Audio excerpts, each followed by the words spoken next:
ice. You never know if it could change your life. Take a chance, you're neither wrong or right. You never know if you don't roll them dice. You better roll them dice. Hello, Matt. Hi, Rob. Good morning. How are you? How is everything? We're doing well over here. Everything's fine here. A small reactor leak. It's locked down. Everything's normal now. How are you? Oh, great. Matt, do you know how wide the U.S. standard railroad gauge is?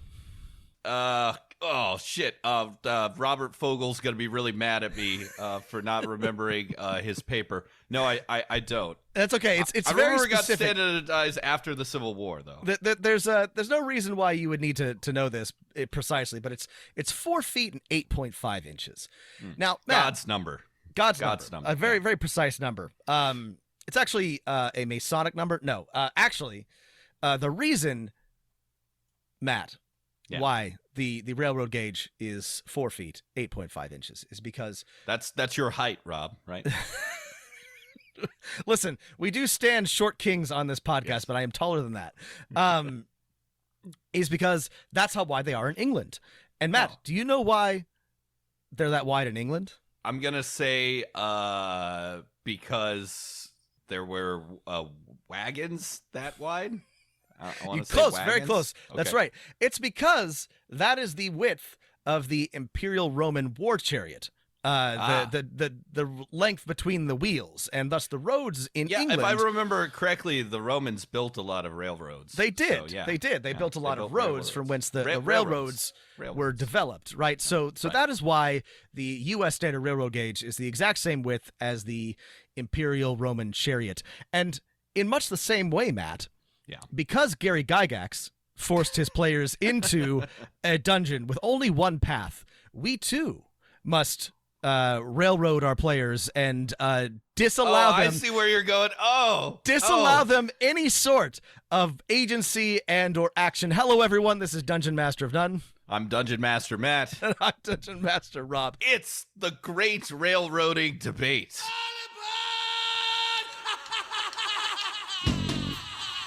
The great railroading debate, yes. By popular demand, Matt and I are going to be talking about railroading. And boy, is there a lot to say about that. Also, the thing about the Roman war chariot may or may not be true, but it's a funny story.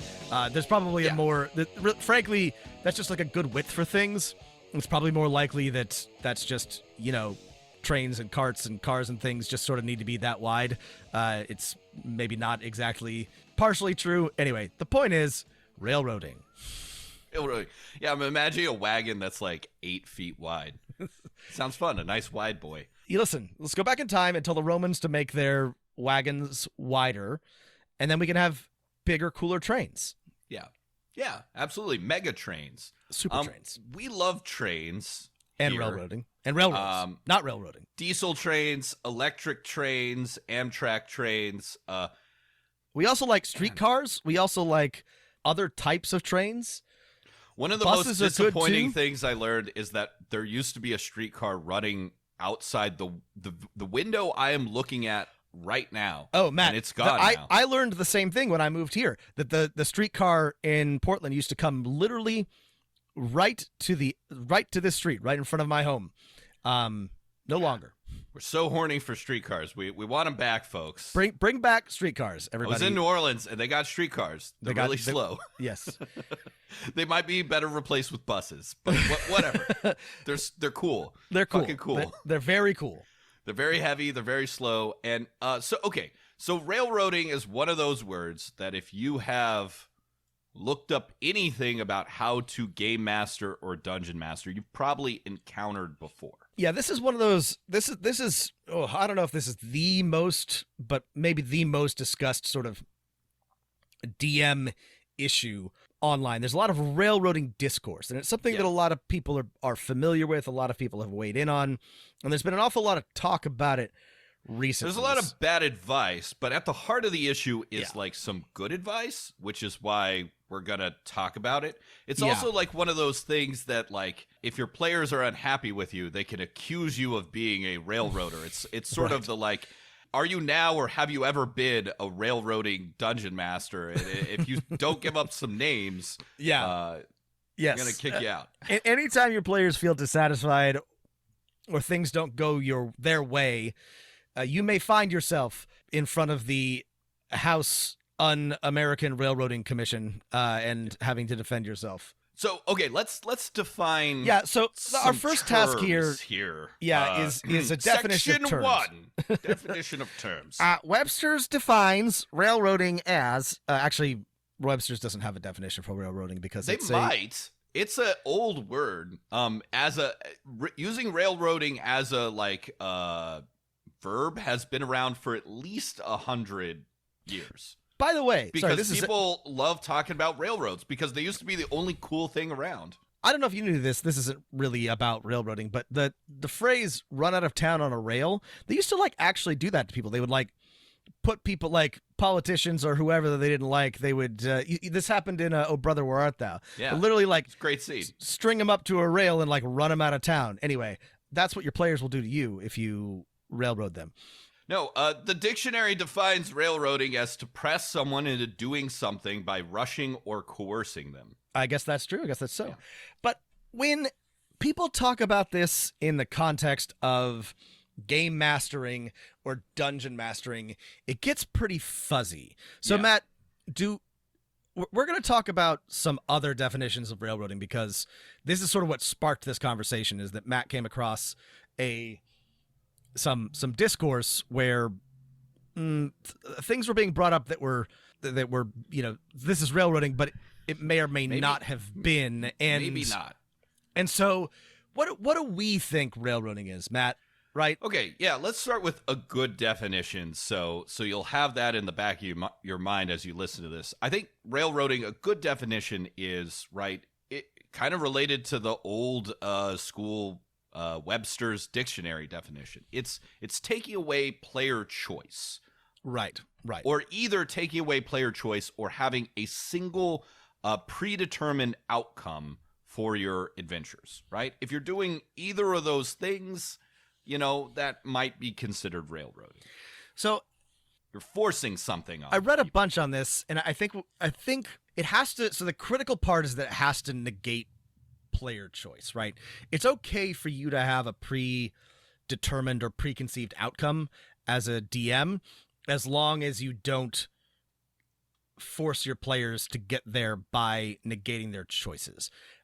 The two kind of work together, though. To be railroading, you really need to be deliberately and aggressively pushing your players towards one set of outcomes or one outcome, and deliberately either removing or narrowing their agency. That's the key part.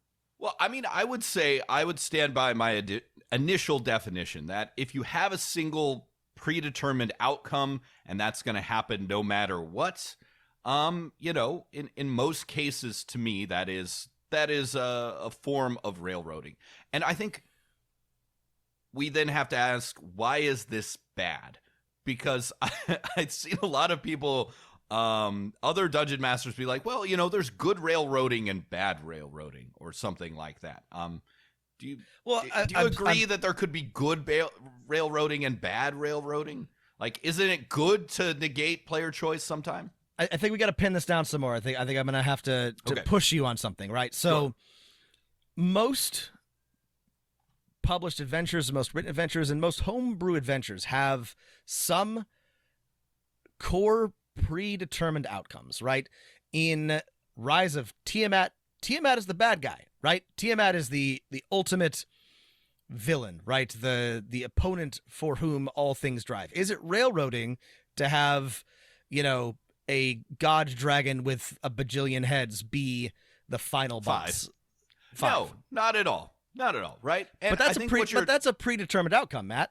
I think what you're describing, right, is a story path that you and your players have decided to play, right? The players are going to confront Tiamat or her cults or something in some way, right? Railroading would be saying that no matter what happens, right, Tiamat will appear in this location in this way, and the players must defeat her using X, Y, and Z, and the players will defeat her, and then everything will return to the status quo, right? Right. if it's railroading, that has to happen, right? If it's not railroading, well, what if the players join the cult of Tiamat and infiltrate it from the inside and then bring it down by corrupting their summoning ritual? Or ally with Tiamat? Or, kill Tiamat before the appointed time, preventing whatever cool apocalypse scene that the Dungeon Master had planned. If those are all possibilities that could happen, then it's not railroading, right? You've just established a story, a plot, a world, and that's okay. So we agree on this. I just want to make sure that we're being precise about our terms, because this is what I'm talking about. When having a preconceived idea of how the story will progress or an outcome isn't inherently railroading. It's when the players have to. It's not railroading if the players will always encounter an ogre. It's railroading if they have to fight the ogre, right? Like this is the other sort of thing that comes up when people talk about railroading, is the idea of the quantum ogre, right? There's a path in the woods, and there's two forks, and no matter which way the players go, right, there's an ogre, right? They can't do anything to avoid the ogre. This is often brought up as an example of railroading. But it's like a invisible railroading that the players can't see, right? Exactly. But it's also like a false choice. Like, do the players have any information about what might be down the two paths? If there's no meaningful choice, right, then you might as well be on a railroad, right? It all brings us back to this idea of player choice. Are your players able to affect the world, which is like the whole point of these types of games in the first place? Right. And this is where it gets difficult, because what makes it railroading is when you remove player agency. Right. Now, taking away player choice, taking away player agency. There are lots of ways to get your players to vaguely follow the path you have laid out for them. There are lots of things that can happen logically within the world where the players will not achieve their desired result, but that's not necessarily railroading. It becomes difficult when, or it becomes railroading when the DM or the GM forcefully or sort of like tries to keep them within the boundaries, or uses sort of either deliberate mechanical forces or just straight up tells them they can't do something. Right. The act of railroading can happen. I think it's railroading is like, it can be both a noun and a verb, and I think it's best to think about it as a verb. Like, it's an action that, the dungeon master does at the table. And it can happen in small ways, like players like, well, I attempt to use my longbow +3 of sniping to shoot the magic jewel out of the villain's hands when they're not looking, so they can't complete the ritual.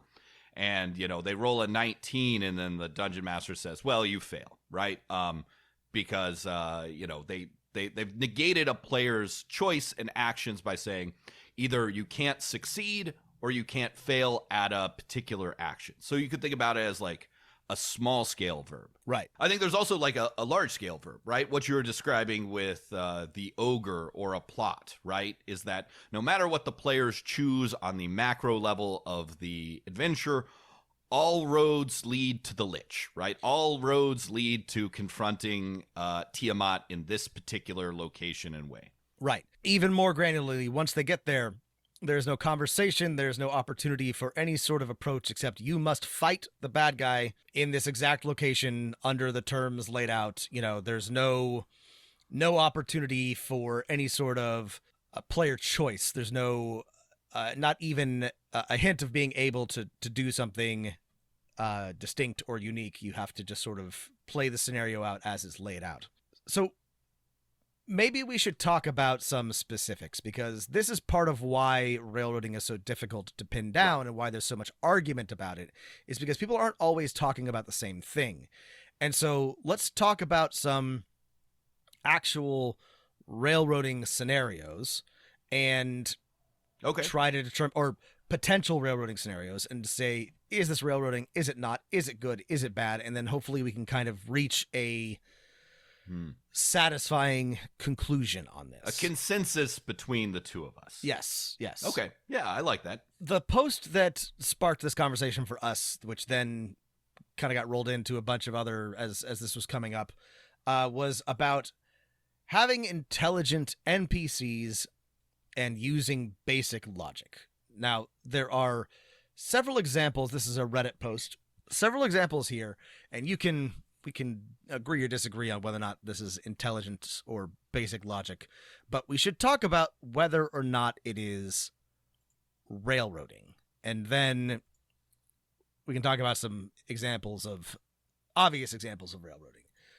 So the person in question for this post writes, railroading the party is one of the cardinal sins of being a DM, and something that almost every party dislikes. However, there's also plenty of cases where the DM does something fully reasonable, and players try to complain about being railroaded, often to try and pressure the DM into letting them do what they want.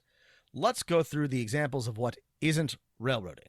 All right. Okay. So, well, first I want to stop there, right? And I think this is a good mindset to get into your mind, and it's definitely like a dungeon mastering style choice, but it's one I would encourage most dungeon masters to embrace, which is, the basic like improv, like default to yes and or yes but. Like, okay, if the players are going to try something, right, default to yeah, let's try that, right?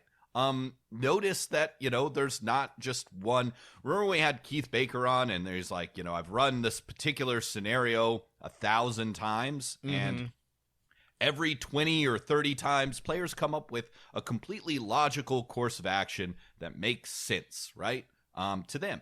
And it makes sense given everything they know about the world. So I'm going to go with that, right? I'm going to say yes to my players. Otherwise, they'll feel really frustrated. And this is a good example.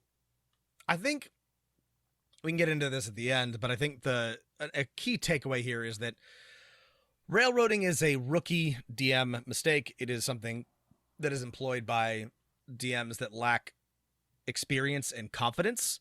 And Keith Baker is obviously an incredibly talented and experienced DM, and also he's run that encounter or that adventure, like he said, dozens if not hundreds of times. So he has complete knowledge and mastery of it, and it's not a challenge for him to adjust on the fly if the players do something bonkers. But this is challenging, and this is sometimes, I think, what happens when we get into this conversation about railroading. But that's a good example, right? Yeah.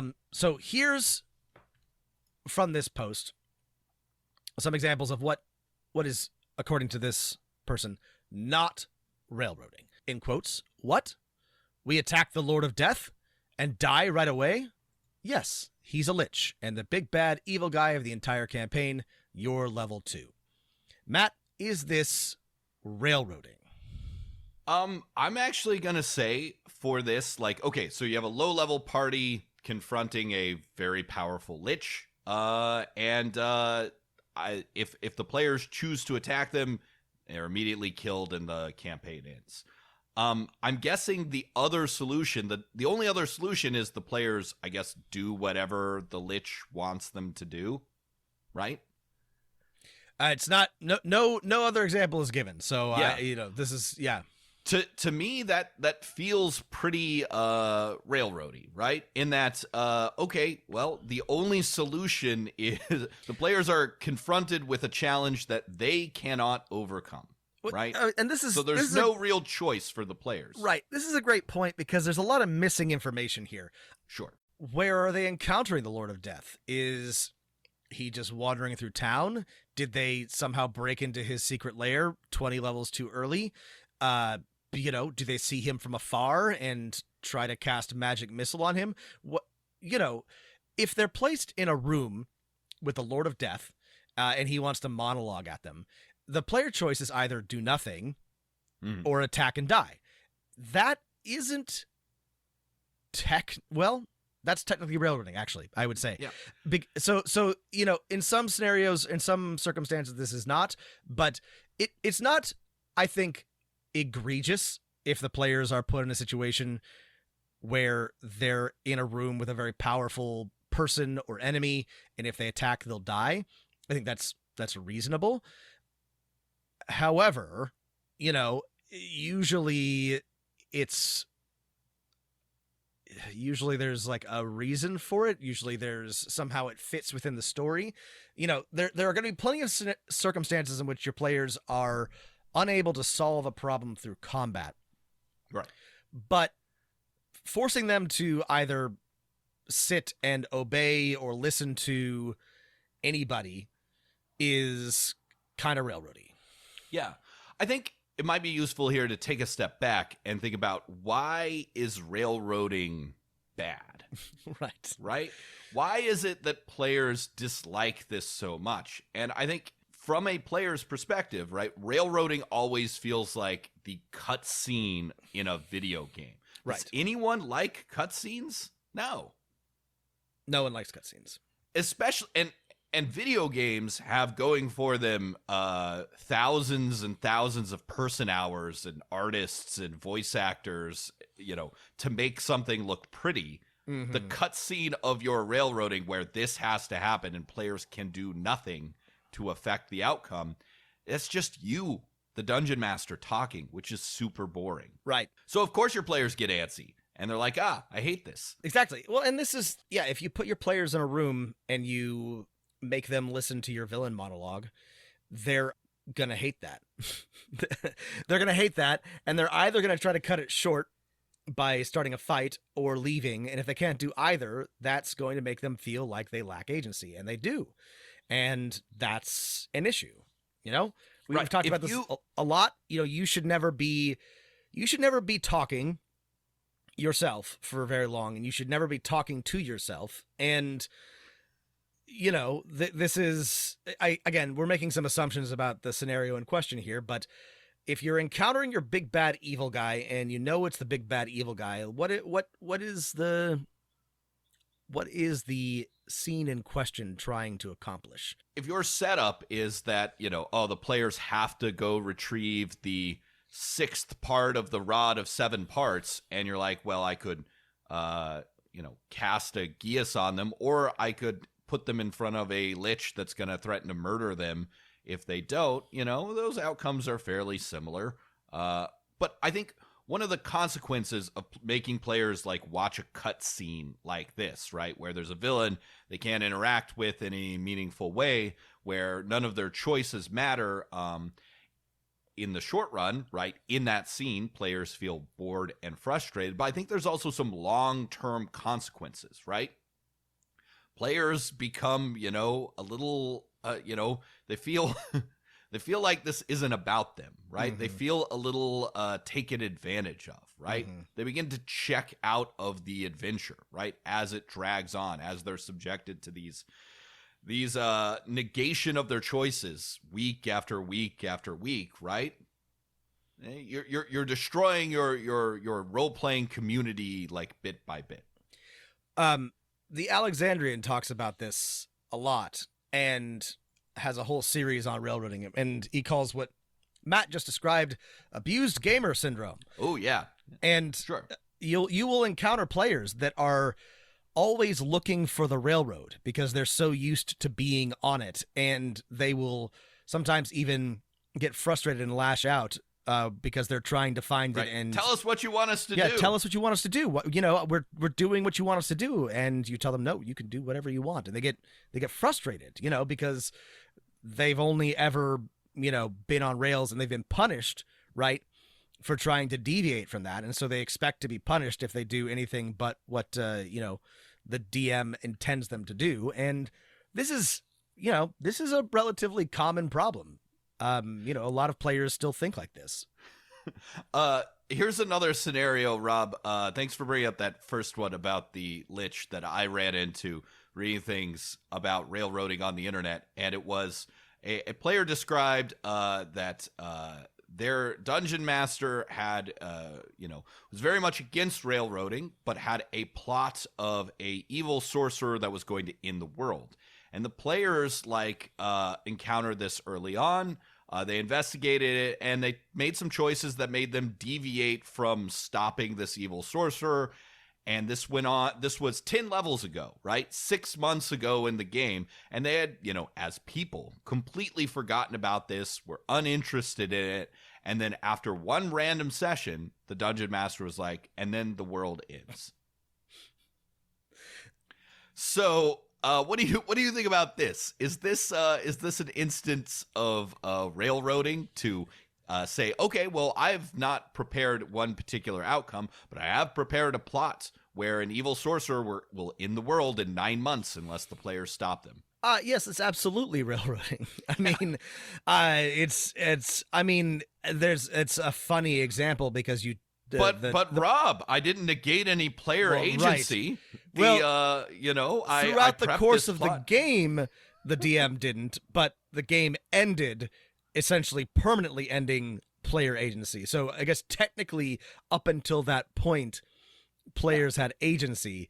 But otherwise, this is clearly an example of railroading. A funny one, but a very funny one. This is an example of the fact that you have to take a step back as the dungeon master and say, not only am I interpreting and helping players interpret the consequence of their actions, right? What choices they can and can't make, and hopefully promoting their agency, is I also determine the overall plot of the world.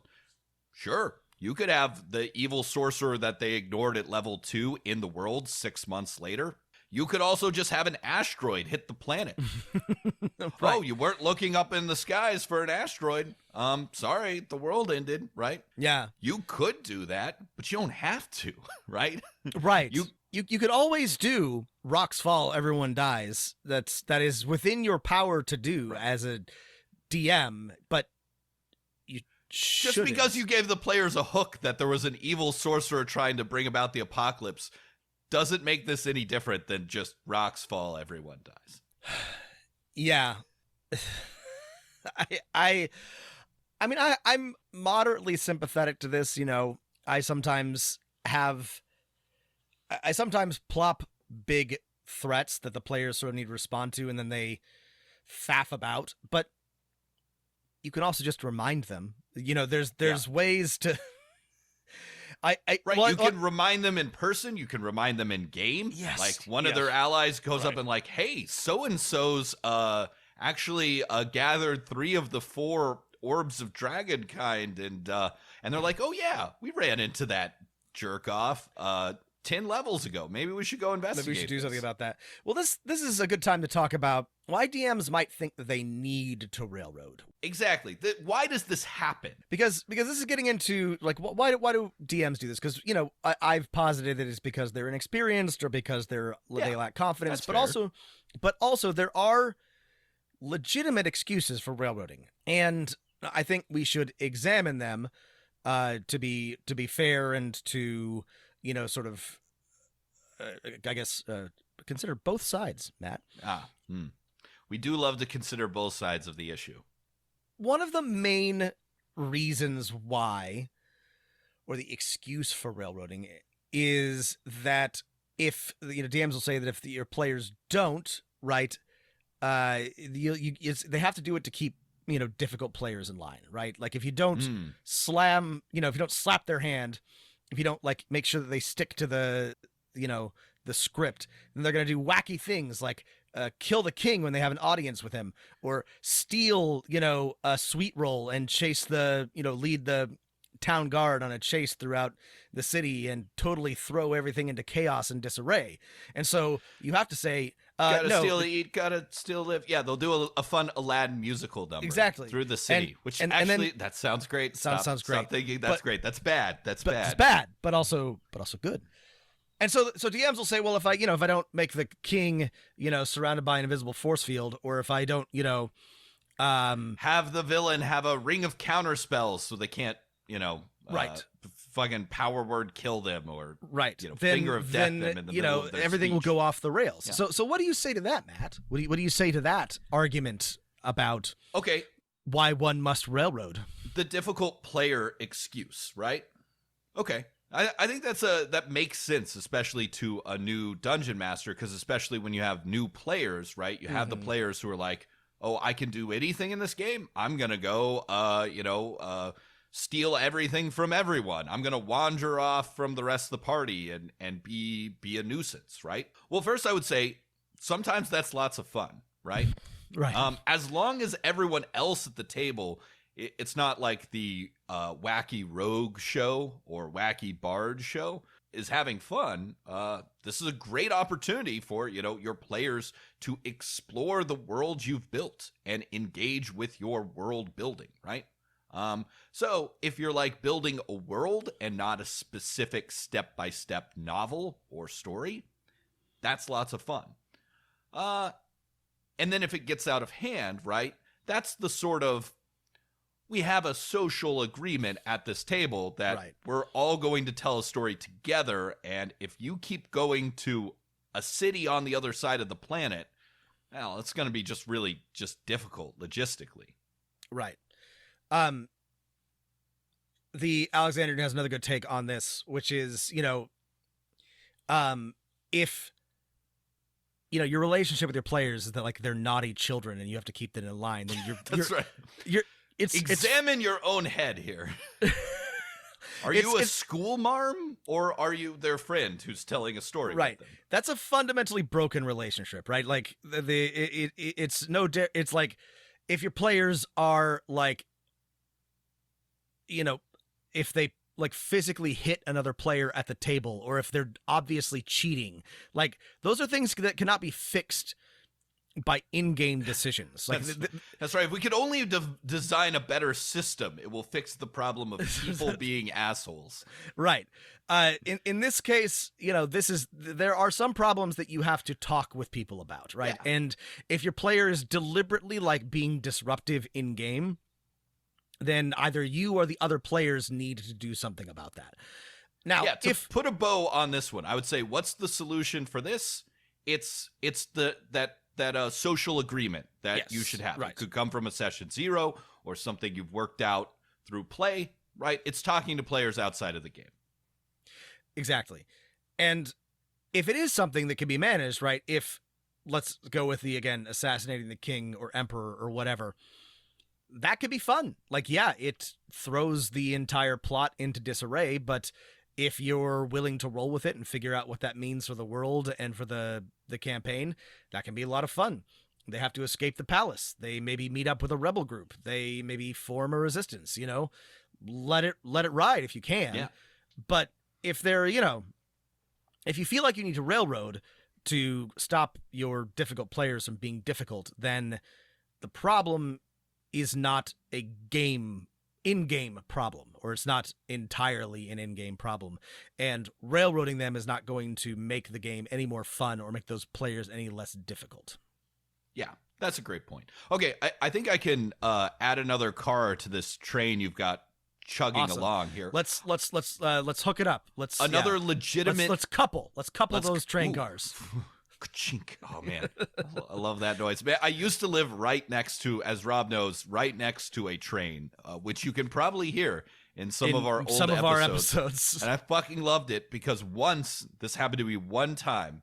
It was one of the best days of my life. We were sitting here recording, and a train went by with a sweet ass, and this was a long time ago, before The Mandalorian was on screen, a sweet ass Boba Fett graffiti on the side. I was like, oh, this is beautiful. This is a sign from the train gods. It is. Does your world have a god of trains? If so, if not, you should add one. You should make sure that there is one, yes. The one thing that I loved about Peter F. Hamilton's Pandora Star novels, warp trains. Interdimensional trains. So good. He recognized, listen, at a certain point, you've basically perfected the design of something, and the best way to transport bulk goods, heavy goods over the land is a fucking train. It's a train. You're not going to get any better than that. It will never get better than trains. I'm sorry. Yeah. Actually, I'm not sorry. I take that back. You should not be sorry. We'll never apologize for And if you've got warp gates, you should be setting trains through your warp gates. Yeah. So cool. That's efficient. I hear the train a-comin', it's rolling round the bend, and I ain't been kissed, Lord, since I don't know when. The boys in Crescent City don't seem to know I'm here. Legitimate reason for railroading is that if I don't force, and this is more like a small scale thing, if I don't enforce some railroading, the players will miss something important. Right. Right? If I don't say, well, okay, roll a perception check. All right, I got a 4. I'm like, oh, you see the difficult to spot thing, right? Otherwise, they're going to miss the plot. I feel like that's a fairly legitimate excuse that people come up with. What do you think? I mean, that's a very common argument, and it is true that that's like something that I guess that can happen, and that is a concern. But there's just lots of ways to deal with that don't involve removing player agency. You know, Right. You can always. This is like a roll thing, right? It's like, why did you have me make this roll if I was always going to succeed? Yeah. Or always going to fail. Right. Right? Well, okay, so I do want to push back on this a little bit. Okay. Just on one thing. You should never, in my opinion, make a roll that ask for a roll that your players will always fail. There's no point in that. That's railroading. It's cruel. It's cruel. I do think sometimes it is fine to ask them to roll even if you know they're going to succeed, because sometimes it's nice to roll the dice. This is a gray area soft DM thing that I like to do. I guess obviously if they roll a 1, something funny happens, but it's usually about something not critical, and it's something, that I can be reasonably confident that they're going to succeed on. Okay, I think it's fine also. Maybe I would modify that, at least at my table, to have, like, if it's something that is so obvious they're always going to succeed at a base level, if you're rolling the dice, there are degrees of success, right? Yes. If they beat a DC 15, they see the mysterious person's face as they walk by. If it's lower than that, they just catch that it was a cloaked figure. If it's higher than a 25, they see exactly the distinctive tattoo on their left hand too. That's exactly right. This is always something that is non-critical, and there are degrees of success for, and it's just additional information. The other way to avoid this, right, if it's like, oh, I can't have them miss this search check or this perception check or this diplomacy with the NPC that they're going to spend the next 3 sessions talking to, is to have multiple NPCs, multiple search checks, multiple clues. Perception, multiple ways to We've talked about find this bugs, a lot. right? Like, you really should not have the plot or hinge on one Right. roll. Imagine you have this branching tree, and if it all comes down to one point, right? Yes. Your Jenga tower is going to fall over. Exactly. We've talked about this dozens of times.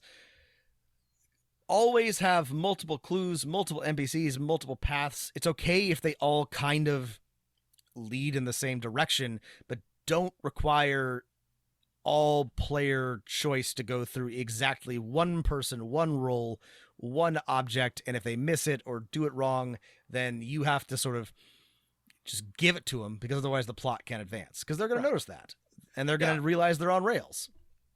So, to put a ribbon on this, if the excuse is, well, if I don't railroad, if I don't negate the player choice here, they will miss something and the plot will move forward. Remember, you can restructure that plot so there are many clues, many opportunities for success or failure, so that then player choice can matter, right? As you do this, your players it will be the opposite as what Rob described of like captive player syndrome, right? Your players will get more creative, right? Instead of looking for that one thing or waiting for you to tell them to make the spot check and then they make it and then the plot advances, they will be looking for fun things, right? It will grow their creativity and agency. And the issue, well, okay, do we want to talk about some more examples before we get into sort of big takeaways? Yeah. I have actually one more legit excuse. I think it's a short one. Oh, okay. I think it's an obvious one, right? Which is a dungeon master will say, and this is one that I thought of after we did our episode on my brother and me. the Adventure Zone. The Adventure Zone, right? Where we looked at it and it's like, well, if I don't railroad players into a predetermined outcome, they're going to miss my cool stuff, right? Right. Sorry. My elite thank encounter. You for this was the other excuse that I had, and I forgot about it. Yes. This is a common excuse. In that show, Travis, the Dungeon Master, has a really cool, wacky encounter fighting a billion demons. Kill a Billion Demons. Kill a Billion Demons. Great graphic novel. And I don't know, fighting chaos itself and all sorts of wacky stuff. And the players were like, well, yeah, that was a pretty cool encounter, right? And he forced the players to confront it, even though they had proposed an alternative solution that Travis could have said yes and yes but to. And I think Travis's defense, as many Dungeon Master defenses of railroading, is if I don't railroad the players into this particular outcome, they're going to miss the cool encounter or scene that I made. So is this a legitimate defense of railroading? No, it's not. This is a common one, and to me, it's the weakest of all of them, right? Because it's saying my stuff is so cool, that the players must encounter it. That they have nothing to offer to this game. They have no it's interesting egotism. It is. They have no interesting ideas of their own. Their proposed approach is not as creative or interesting as what I have already pre-prepared. I understand the struggle of having put together a fun encounter or a cool NPC or a neat mystery and having your players just ignore or sidestep it. But you know what?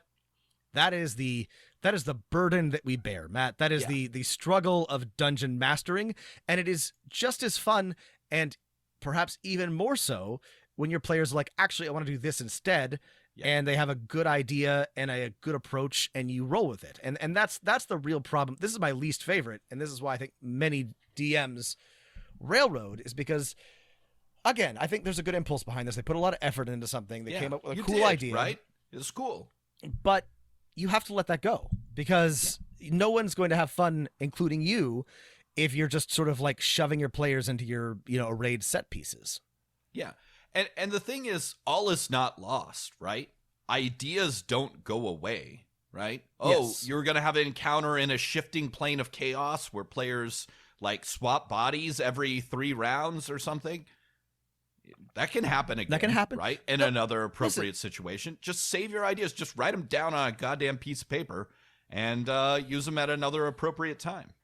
Listen, this is maybe not the best example, but, Matt Mercer comes to most of his sessions with, like, miniatures and, like, a big, like, set-piece battle. I spent a bunch of money on Dwarven Forge or whatever. But his players usually get there without having to be goaded or, railroaded. I mean, they have a very, like, cooperative, cohesive gaming group, and everyone is sort of, like, working together toward a goal. But this is a good example, right? If you're on the same page with your players, you don't need to railroad, right? You don't, you won't have to, like, they'll pick up what you're putting down. You'll have a good gaming session, right? You'll understand what sort of story you're telling together. And that's the key part, right? Is that Mercer and his crew are really good at telling a story together. They want to tell a similar type of story. But he doesn't force them, and you shouldn't force your players to get to I think that's a good point. To build on that, one thing that I think we should point out is that it's also okay to have like a fairly linear plot or linear dungeon mastery. Yes. The plot doesn't have to be an infinite branching thing, right? Yes. You're creating a plot, you're creating a situation. It could have 3 steps to it. All we're saying by not railroading is you have to be open to what the players choose and decide and discuss and act on. Yes, sorry. I really wish I should have brought this up sooner, but this is a great point. There's a difference between having a linear story and railroading.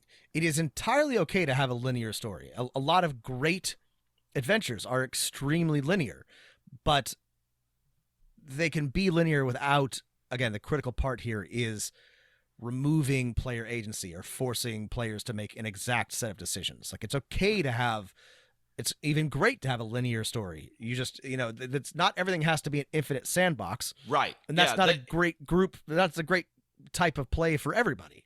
Yeah. You don't have to say, well, if I'm going to avoid railroading, I have to map out the entire world, and it's going to be a sandbox where players can do anything, right? You can sit down with your players and say, the story that we want to have is that you are going to confront Tiamat, or the cult of Tiamat.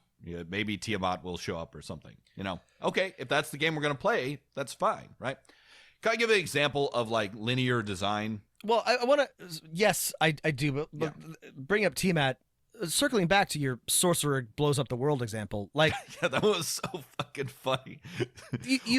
I would just walk away from that dungeon master. I will never return. Like, what the fuck, dude? An asteroid ended our campaign, right?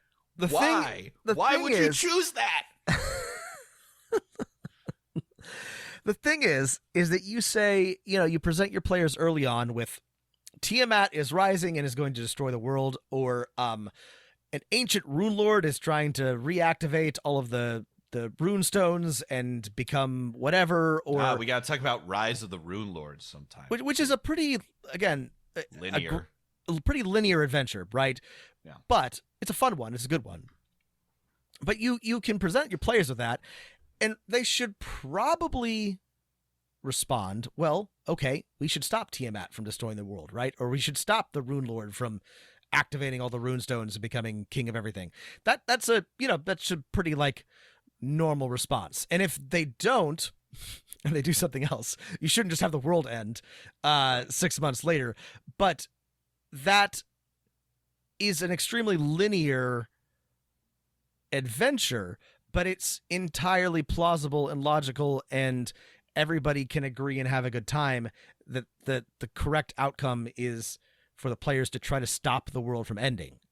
Yeah. And there are lots of little decisions like that where, yes, your players could choose to do something else. They probably, again, if everybody is on the same page and being agreeable, they will probably want to go along with the general linear progression of things. Right.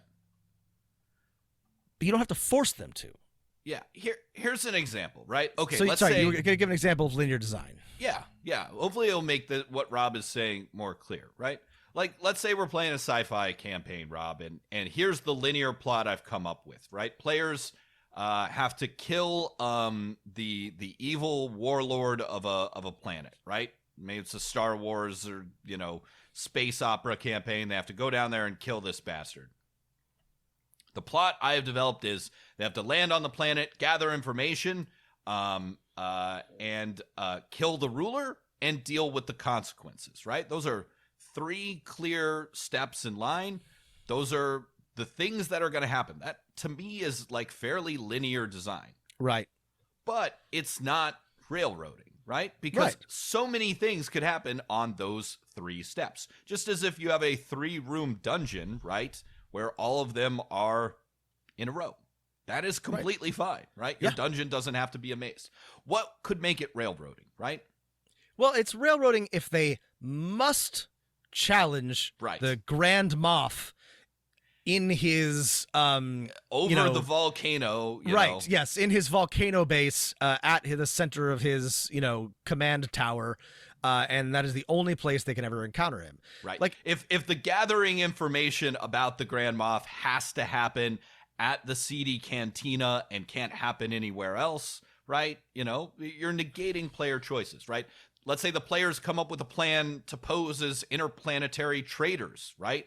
After they gathered information and discovered the warlord, the Moff, has a guard of elite giant killer ninja robots.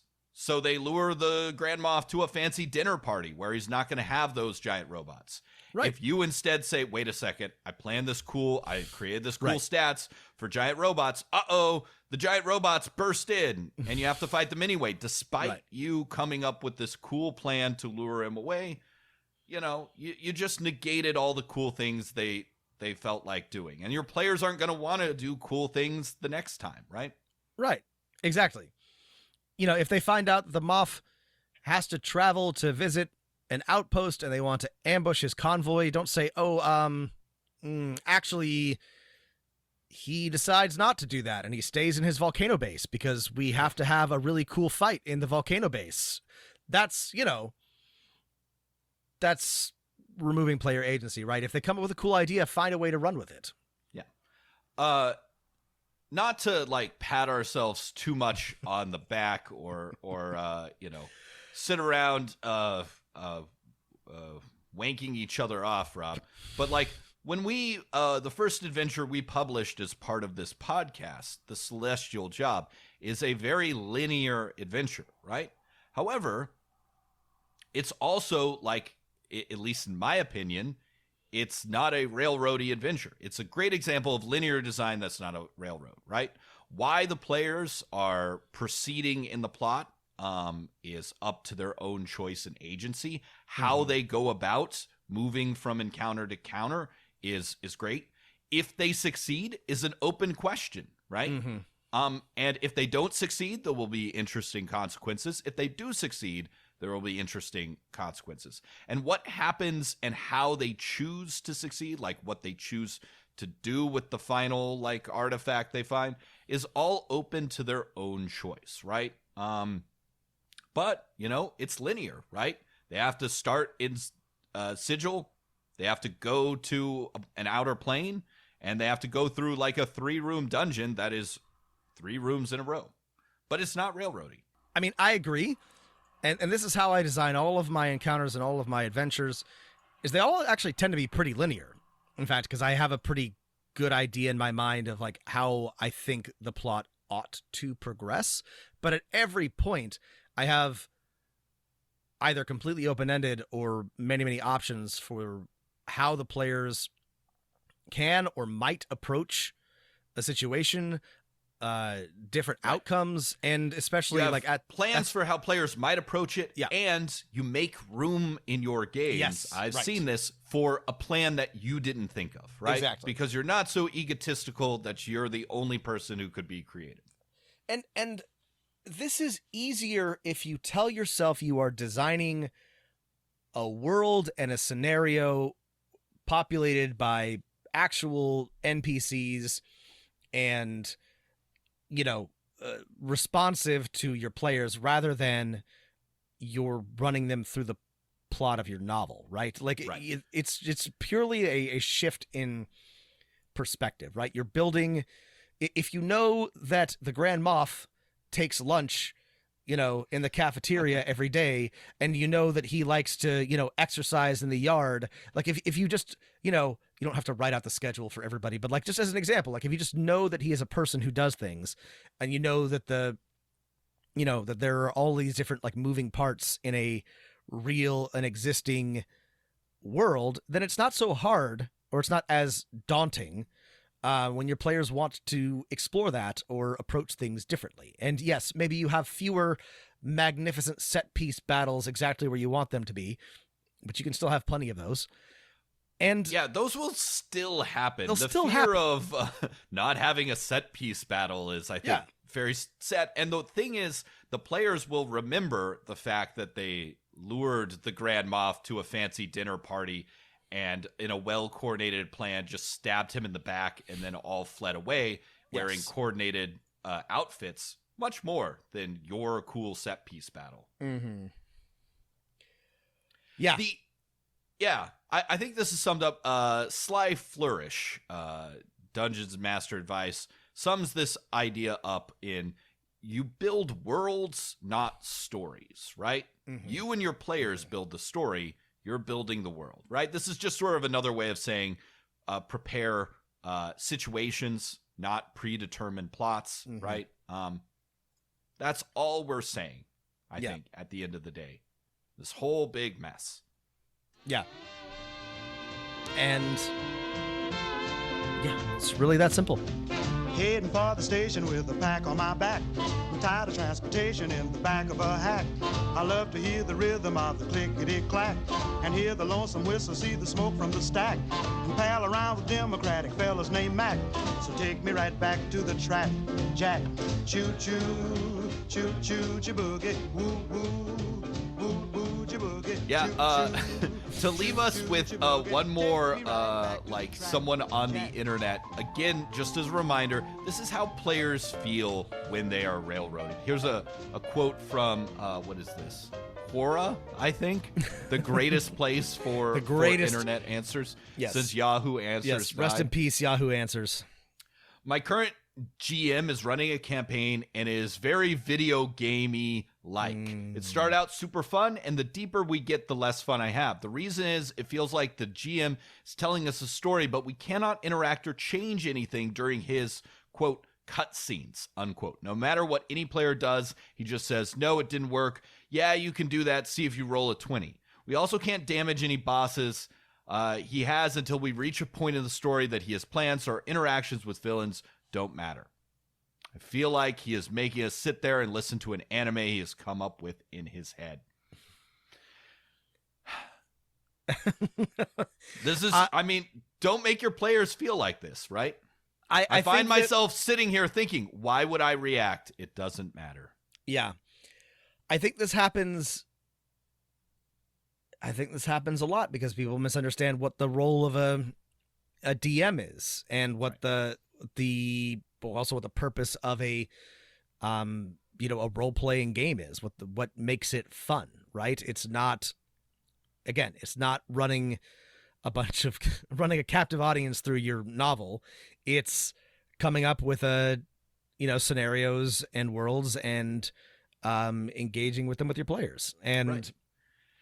And again, I get that it's scary to sort of say yes when your players plan to do something, maybe that you didn't expect, but they will appreciate that you tried, even if it's not as perfect at the table as you had hoped, right? It will be better in the long run for both your players and you than that perfect sequence of events that you wrote out, right? Mm-hmm. And you can do this, you can't, but I'll go ahead and let you all know.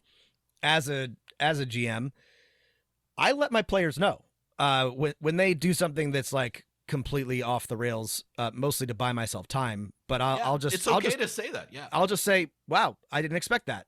And you may want to like keep the veneer of secrecy. That's fine. But I like to be candid with my players and just say, okay, give me a minute because I don't. I didn't expect that, and I need a second to figure out like what that means. But that's fine. We'll go there, and your players will appreciate that. They like it. In my experience, they like it when they do something unexpected and then see where it goes. In fact, they love it.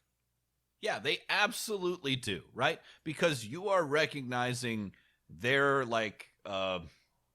their souls as storytellers too, right? You are saying, when Rob says you did something I didn't expect, give me 5 minutes, you are saying, I recognize that I am not the only storyteller here and that your ideas are just as cool and interesting as the ones I sort of sketched out when I was prepping this situation. Mm-hmm. Yeah. Any final thoughts on railroading? We haven't really solved the debate. We've really just sort of, obviously we can't, but no. I hope we've contributed meaningfully to the discourse here and helped you all understand what's at stake. I just think it's really I think that it's it's difficult for everybody to relinquish control, not least of all a DM. I often find myself dungeon mastering because I don't like to be out of control of the pace of the game. So this is an admission of mine. But more broadly within being a GM, I have learned as I've gotten better to relax my control of the narrative and just see where it takes me. And this is hard. This is challenging. And especially if you're not great at improvising and you worked really hard on something, but it is entirely doable. it is possible, and it's a lot more fun, in my opinion, than trying to, keep a, tight grip on where the game goes at all times. Yeah. You want your players to get better at playing role-playing games, to have more fun, to become better role players. Well, stop negating their agency and choices, right? And I think to like wrap it up, like railroading is not designing a set of, if then linear adventures. That is fine, right? It is not doing anything but a giant worldwide sandbox, right? Railroading, right? As we said at the very beginning, it's negating a player's choice, right? Or establishing one predetermined outcome. It's respecting your players as storytellers, and I think, I hope that's something we can all agree is a good thing, right? I think so. So, in my opinion, to like wrap it up, there's not good railroading or bad railroading, right? Right. Which I have definitely seen out there online. No, it's like, okay, if we're saying that railroading is negating a player's choice, then that's unequivocally bad. And the less we do it, the more fun our players will have, and the better they will get at like having fun playing these types of games. Yeah, and listen, I don't want to indicate. I mean, I'm not perfect about this. I don't think any DM is. Like, yeah, sometimes my villain will have a ring of counterspell, or sometimes they prepared a spell that makes it so they last an additional round in combat, or maybe they're a critical part of their tower has anti-scrying on it or something like that. I will do things from time to time that will frustrate my players, but rarely, and whenever I can get away with it, I won't. And you can ask them, because a lot of my villains die really quickly, no matter how hard I try to make sure that they last in more than a couple rounds in combat. Because, I am frequently surprised by what my players do, both in and out of combat. And, I've had them skip entire dungeons that I had planned. So, nobody's perfect about this, but the more you can get away with letting your players pursue their ideas and exercise their character agency, the better. Yeah. Great point, Rob. And I think we meant to read this letter at the beginning, but hopefully, looking back at the episode, hopefully like we've answered all of the things. And this was such a great letter. And this is from one of our listeners, Chris. I'll read it now, Rob, if that's okay. I'm listening. Let's do it. Dear Matt and Rob, first, I'm so glad I found your show. There is always something that inspires my games, both as a player and as a DM. And it generally feels good to hear good people talk proudly about my little nerdy secret and moan about capitalism. Thank you. That's what we're here for. Now, I feel this is something you have covered before, in fact, probably over and over in digressions and adjacent points, but as I slowly and happily work my way through the backlog of episodes, I thought asking might speed up the search. As a DM, I railroad far more than I am comfortable with.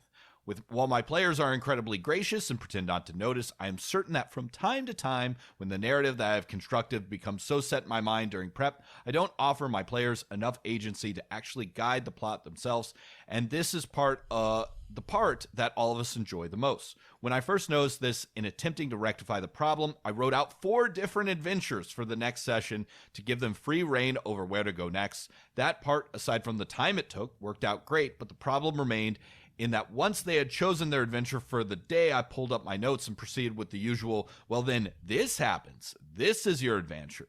This is what happens to you. Isn't this fun? And the real question is, yes, and how the hell do you practice this without taking some improv classes? I know this is something that takes a long time to develop real skill in, and generally it's more about letting go and listening to your players. But any extra nuggets of insight would be greatly appreciated, especially for new DMs and those of us who cling to details like the proverbial rope ladder dangling from a helicopter hovering over a bubbling volcano. Once again, thank you for everything you do. Your materials become an absolute staple of my D&D education. I really appreciate the time and effort you guys put into making it. Next time you find yourself on the other side of the Atlantic, let me know, and the ales are on me. All the best from Britain, Chris. This was a great letter. Chris, thank you for writing. Chris, I feel like you're being a little too hard on yourself here. Without knowing the specifics, I don't think that you are guilty of that much railroading. And hopefully over the past episode, we've sort of discussed a lot of what you bring up here. But what you're doing is fine. And it sounds like you're trying to work on railroading less, which is really all that anybody can ask of you. Yeah, you said it yourself, letting go and listening to your players. That's scary and hard to do, and it takes practice. And the nuggets of insight, again, you're already, the thing is, you're doing it. You're doing it, man. You just need to keep on going. Like I said, a good thing to do if you find yourself completely like dumbfounded by an unexpected turn is say, wow, okay, I need 5 minutes to work this out because I wasn't expecting you to do that. So take a quick break. Also, my other advice is don't prepare 4 adventures before a session. Ask your players at the end of the last session which of the things they're going to do so you can prepare one next set of scenes or scenarios. You can save yourself a lot of time. You can even email them. Just be like, hey, we ended at a pretty open point. Which one of those things, where are y'all going to go next? I'm not going to prepare 4 adventures. Fuck that. You can save yourself, this is a good advice for everybody. You can save yourself a lot of needless prep work by just asking your players either at the end of the session or in between sessions, what do you want to do next? You can just ask them that. What are you going to do next? I encourage you to do that. Just ask them what they want to do next, and then you can save yourself some trouble. Yeah. God bless you for preparing 4 adventures. Listen, I do this sometimes because I'm having fun, so I get it, Chris. But but no, Matt's right. You can't do this every time, and you should not. So yeah, one tip is definitely just ask them. Here's some hooks you have. Here's some paths. What do you think you're going to do next? And hopefully they'll tell you, and then you can prepare for that for next time. Yeah. But otherwise you're doing everything right. It sounds like you're working on it, and this is exactly what I would do. And I would just talk to your players, relax and take it slow. You don't have to have an answer for everything right on the spot. You are allowed to, as a DM, take the time that you need to make sure you get it right, and be patient with yourself and just let your players know that you're working on it. Yeah. And if they're having fun, by the way, you're probably not railroading that much, and it's, you don't need to be too worried. So, pay attention to them and talk to them and listen, like you said, and I think you're doing fine. Remember, it's all kind of a conversation, right? Yeah. It seems like, as we all are, you're a little afraid maybe of just going with whatever your players want to do, right? To say that yes and you know what? Sometimes when you let your players go off on do whatever they want, you will fuck up, right? You'll come up with something that is not that interesting, not that cool, maybe doesn't make logical sense or something with other things that you've established. And that will be okay, right? Mm-hmm. Because you're showing your players you're willing to let them do interesting things. Yeah. And they will appreciate that just as much as the this is your adventure. This happens to you. Isn't this fun? Right? If they're good for tagging along with that, that you're going to be, you're going to be good with tagging along with them, right? Exactly. Even if you fuck it up a little bit the first couple times. Yeah. All right, Chris, thanks for writing. Yeah, thanks for writing, Chris. I'm optimistic. Let us know how your endeavors progress, but I think you're on the right track. So that's been our big episode on railroading. Hopefully this was helpful. I